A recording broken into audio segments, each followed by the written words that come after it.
Hip-hop originated during the 1970s in the South Bronx, a mix of Caribbean, Latino, and African American influence. The music, as an art form and self-expression, was not only a response to what was going on in society, but an art form that told stories.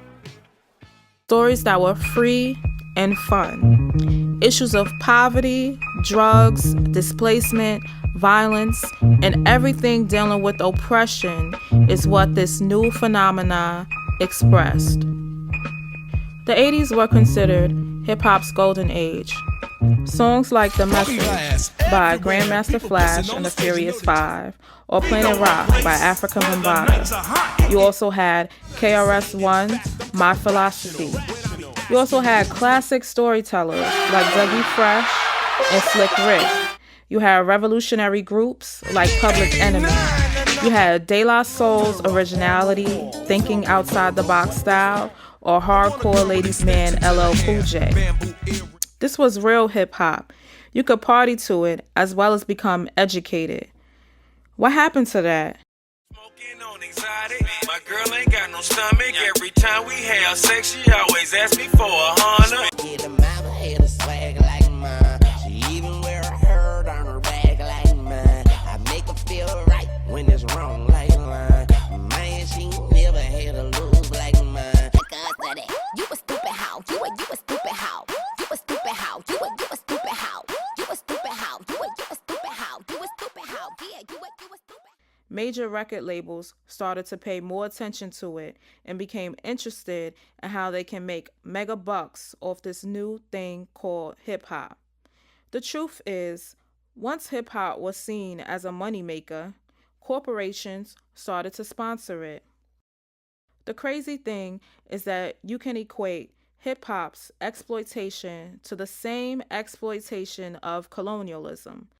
The four world powers called mother countries, England, France, Portugal, and Spain, raped and exploited Africa, Latin America, and Asia. Today, four companies rape and exploit hip-hop music to the same degree. Sony BMG, Universal, EMI, and Warner control 85% of the music being released and 90% of the music distributed to retailers.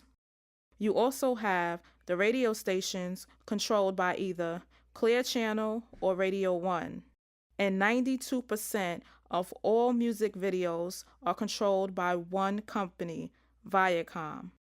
Yes, ladies and gentlemen, we know hip-hop is a very lucrative multi-million-dollar business, but yet the creators reap none of its benefits.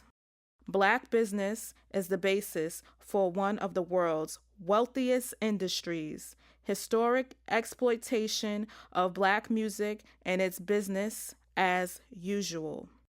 The worst part, like I said, the creators from the least favored position reap none of the benefits.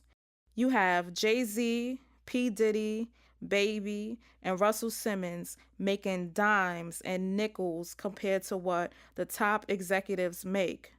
These parent companies have no Latino or blacks in top executive positions. They own nothing.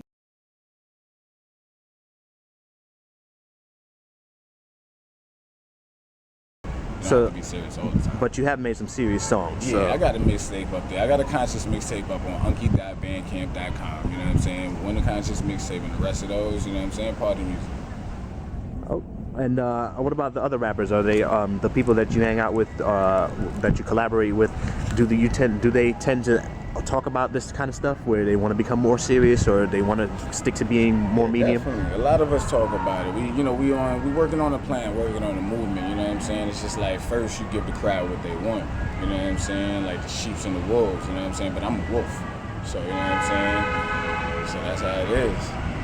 Okay. You get that metaphor from right there. Do you feel that being a rapper, since you with different aspects, do you find that it's easier to be promoted when you give people what they want to hear as opposed to what needs to be heard? Yeah.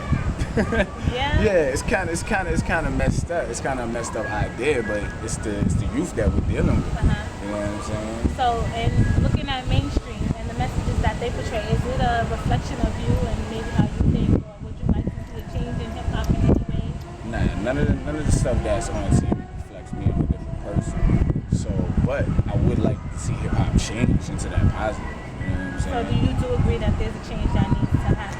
Yeah, definitely. There's a change, but you're always gonna have a balance. I want to get your perspective on hip hop and the lyrical content of today.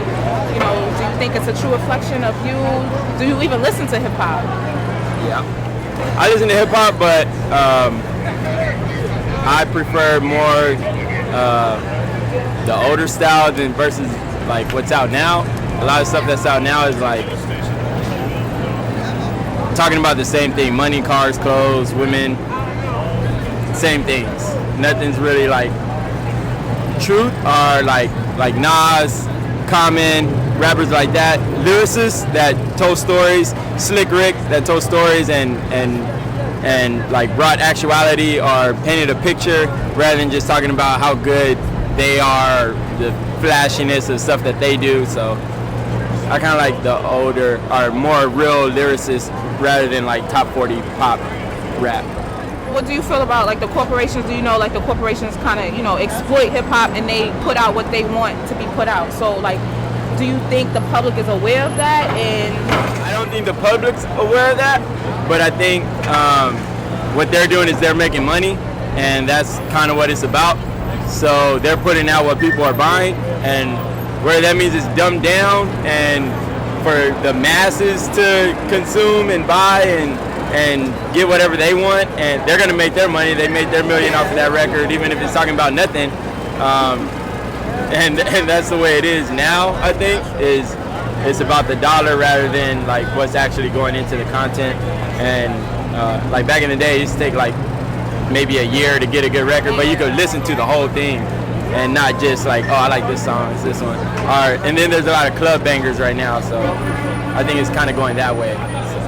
so do you think that it's important for people to start, you know, advocating for change, for people to, you know, advocate for that balance in hip hop, you know, whereas it's not just about the money, clothes, cars, whereas it is about, you know, advocating for social justice and, you know, surrounding issues that are actually going on and that we face on a daily basis?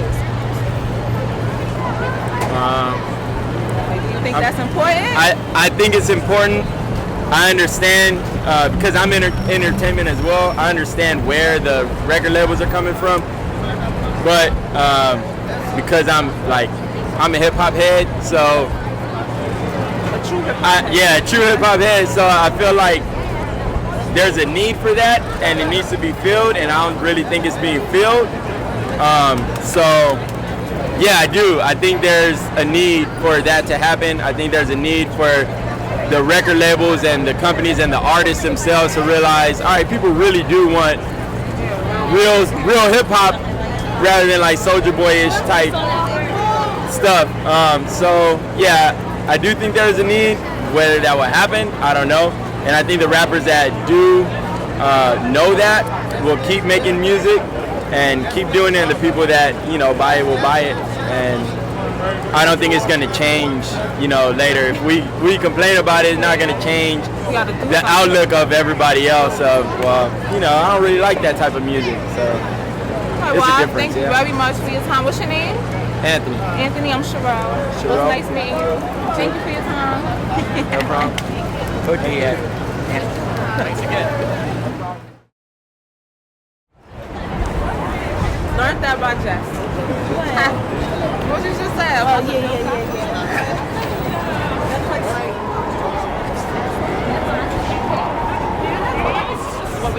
All right, so we're doing a documentary on hip hop and the lyrical content's evolution. Basically, do you think hip hop represents you? Yeah, definitely. And why is that? Because sometimes our rappers be talking about the things that I've been living through and the things that are like affecting me in my life in terms of like Meek Mills, all these rappers that are like coming up and stuff like J. Cole. I'm a young college student, so right now what I'm trying to do is just like, you know, making a life like he did. That's what inspires me basically. So do you feel like mainstream media and mainstream hip hop, you think that's a true reflection of you? Like what you go on, what you go through on a daily basis? Like give me an example of like what's your favorite song out now? My favorite song out now is Meek Mill's A1 Everything. How old are you? I'm 18. What about you? You're 19. Alright. So why don't you know the lyrics a little bit? Can you cause we talking about the lyrics. The lyrics? Yeah, we talking about the lyrics. The lyrics, One line maybe. Like one line. You can give us one line. One line of probably Drake. Alright, so then give us one line. Give us one line. Alright. All my exes live in Texas like I'm George Strait. Or they go to Georgia State where tuition is handled by some random niggas that live in Atlanta that she only see when she feels obligated and admitted and tell me the first time. Go to the missus right here.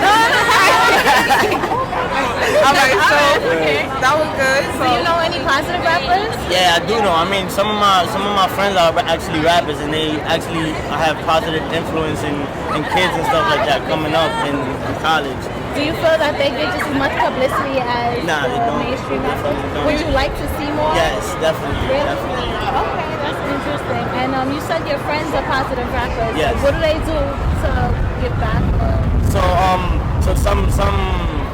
some rappers, what they do, they rap for like church and stuff, and they go out there and rap for in some bars or something, so that they can get some money to give back to the church, so they can give back to the community and stuff like that. So it's definitely a lot of. Would you like to see more positive rappers? Yeah, definitely. Can you name a positive rap group or rapper? Positive rap. I don't think I could. Definitely. No? Can't. Well, he said J. Cole. He said J. Cole. I mean, to me, I think J. Cole is is definitely positive, but somewhat, you know.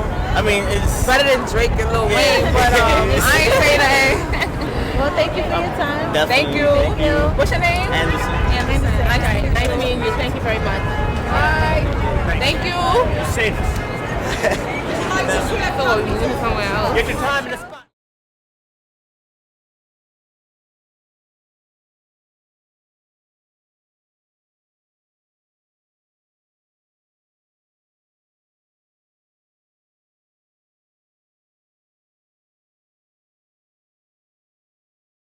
Hi everybody, good afternoon. I'm sitting here with Dr. Delrich Hunter from here at Medgar Evers College.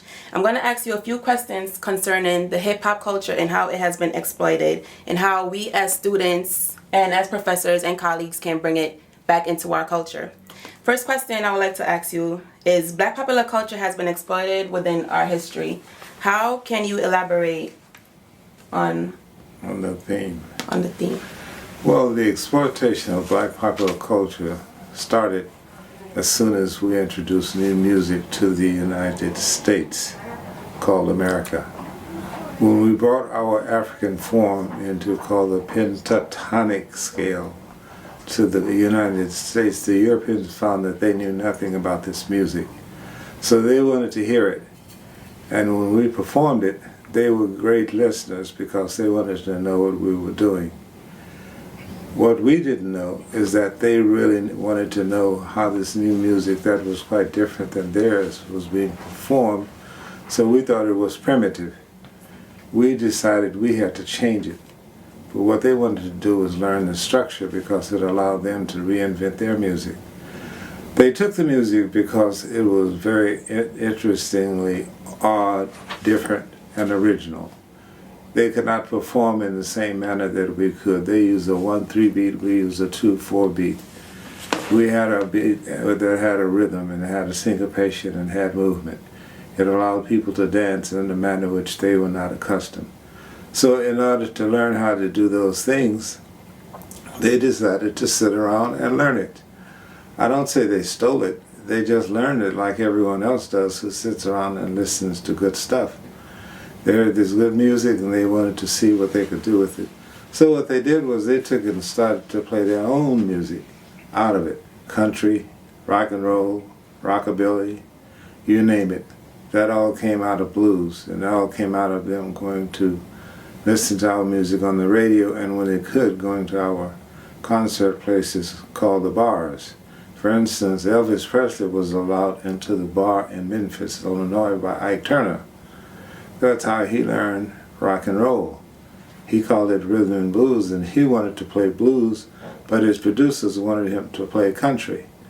So what they did was they made an agreement whereby he would play country on the B side and blues on the A side, and they would release both the music to the public. They promoted the music on the B side, which was country, and promoted him not as a blues singer, but as a rock and roll singer. Thank you very much. As students at Medgar Evers College, it's important for us to learn our history. Since it's a populated, historical, this is a black college. How important is it that we include hip-hop in our curriculum for other students? Hip-hop, like all other black music, should be included in the curriculum at Medgar Evers College. As a matter of fact, that is a serious issue here. We don't have it included to the degree that we should. There's a course that is being proposed now to the College Council Curriculum Committee on hip-hop that is being proposed by Bernard Phillips and Delridge Hunter, so that it could be in the curriculum of the new curriculum that is being proposed by the City University. We think that everybody should know the music, but we should know it historically. We should know that it comes right out of both Jamaica disco and the spoken word that was going on here.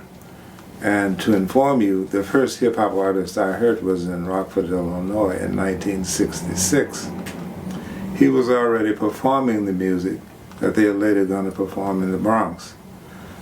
He used a different genre to perform it. He used jazz as his backbeat for his performances, but his lyrics were very political and very radical. As a matter of fact, he would be the godfather of Tupac in terms of how lyrics are going to be performed later on. I thank you very much for your time. As we can see, that hip-hop is going to make a very effective change here at Medgar Evers College due to the help of Dr. Delridge Hunter and his colleagues. I thank you for your time. Thank you for inviting me. Thank you for inviting you, Dr. Delridge Hunter. Sayonara. Was that pretty good? That was good. Okay. I'm not a television person. So, yeah, it was good. But it was good. You did a very good job. So the first guy to do Going it into media. in this country was Monk Tebow in Rockford, Illinois. This is 10 years before. Didn't you say you went to Jamaica and that's when you first heard the dub and the scat and stuff? That's when the guys in Jamaica was in Jamaica when I heard the rubber dub. Yeah. Where the guys would take the turntables. They would build their own turntables, build their own speakers, because they went to trade school. And they would stand out there with the turntable, and the guy would just improvise from what he was playing in the backbeat. And he would continue to play that and keep improvising, and the boys would dance, because this wasn't the middle class. The working class people in Jamaica wanted the boys to dance. So they would do this two-step dance that they had learned while the guys were doing that, and then they brought it up to the Bronx. Brought it about, Do you think that, like, as far as the corporations and how they exploit the music, do you think that we here at the college can try to make a difference, you know, in changing that? Good question. I think that what we need to do is we need to have a course to teach all people who are interested in music, copyright, trademark, and how to market your materials, how to read your contracts, how to know what it is you're agreeing to, because if you don't know that, it doesn't make any difference that you have a million piece seller. You're not going to get any real money from it. So you need to know that. The artist part is easy. That can be taught because we tend to be gifted in that area. Yeah. The business part is where we have to learn, and that's what we need to make sure we use Medgar for, since we have a school of business. Why don't we have a band here? We don't have a band. We don't have a band because we don't have a music program. And we don't have a music program because the former presidents, not necessarily Edison Jackson, did not see the necessity for having a band at a black college. They didn't see the necessity of having black music. So we have to now push for that. There is a band that Roman Mitchell is developing here. It is? Jazz, yes it is. Yeah, it's small and it's very embryonic, but he's doing it on his own. It's not getting any money for it. Oh, he's not getting any money for it. But he's doing it in the evenings. Oh, I didn't even know. I yeah, would've joined. but he's been doing that for the last 3 or 4 years. And what they do is they rehearse in the evening back in the back. He takes them out and they perform at different locations. But we need to have as concerted effort by the students to have a theater and a school for the performing arts, whereby music, theater, dance, and art are included. But if you don't do that, they'll never think you want it. Because they think that they give you only what you demand. And since we don't seem to know what the European Americans know, that you must make a demand to get what you want. Although we didn't learn that from the South, that's what we did. We got what we wanted because we had to make a demand for it. You have to do the same thing here. And if you don't demand that we have music, we don't have it. Yeah, we definitely do have to make a demand on other things, not just music department. Yeah. It's just like the God make you punish when God punishes you, because I feel like, you know, it's too much money here. I mean, nobody should be hitting lotto for 36 million and we got people starving in the streets. That is not idealistic, that's just real. That these people should own planes and their people don't have houses, apartments, shacks, drawers, pants. I know you're rich. I know you got $40 billion, but can you just keep it to one house? You only need one house. And if you only got 2 kids, can you just keep it to 2 rooms? It all comes down to we got to survive. We got to survive here in this country, because I'm not going back to Africa. I would rather tell a young black man to educate his mind, arm yourself, and be free, and defend yourself, than, you know, just sit there and turn the other cheek. So whatever message that sends out, that's the kind of message. And my music, and a lot of this music, it's only talking about the suppressed rising, the oppressed rising up against the oppressor. That's all. That's what my music's about. The oppressed rising up against the oppressor. So the only people that's scared are the oppressors. The only people who could have any harm coming to them are those who oppress. Simple as that.